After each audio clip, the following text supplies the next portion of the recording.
আসসালামু আলাইকুম। আসসালাম। আপনি ভাবির ফাঁকি দিয়ে খাতে আসছেন নাকি? না ভাই, হাটে ব্যবসা করলে খাওয়া লাগে। আচ্ছা, কি এখানে গরু মাংস আর গরু মাংস, খাসির মাংস, কেমন? ডাল ভাত।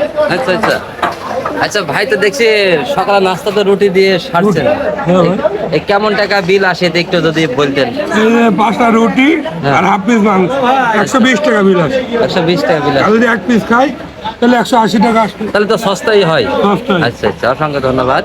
আপনি যদি গরুর গোস্ত দিয়ে খেতে আসতে চান, অবশ্যই শরৎগঞ্জ বাজারে এই হাট চালার ভিতরে কিন্তু আপনাকে আসতে হবে।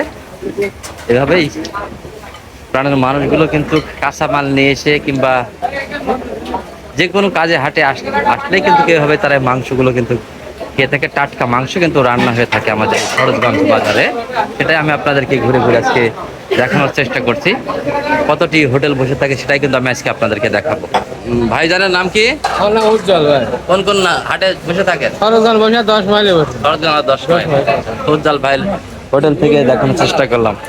শৌলি বিহার হোটেল, নতুন আরেকটি হোটেল দেখছি জেগে উঠেছে। লোকজন কই ভাই, খালি কানে? আচ্ছা আচ্ছা, আসলে গরুর গোস্ত দিয়ে যদি আপনাকে ভাত খেতে হয়, অবশ্যই আপনি শরৎগঞ্জ বাজার হাটচালার ভিতরে আসবেন।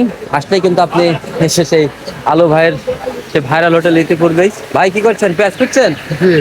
আচ্ছা আচ্ছা, রান্না বান্না কি এখন ফের হবে নাকি? হ্যাঁ, এখনই রান্না শুরু হবে। ফের শুরু হবে? আচ্ছা আচ্ছা আচ্ছা। কাকু, লোকজন কম নাকি ভাই? ভালো হচ্ছে না? আচ্ছা আচ্ছা, অবশ্যই আপনার গরুর গোস্ত দিয়ে ভাত খেতে আসতে হলে অবশ্যই কিন্তু এখানে আসতে হবে। তাহলে আপনি এখানে 5-6টি হোটেল কিন্তু প্রতি হাটেই বসে থাকে। আর অনহাটবারে কিন্তু সর্বদাই চালিত থাকে আলু ভাইয়ের এই হোটেলটা, আপনারা জানেন।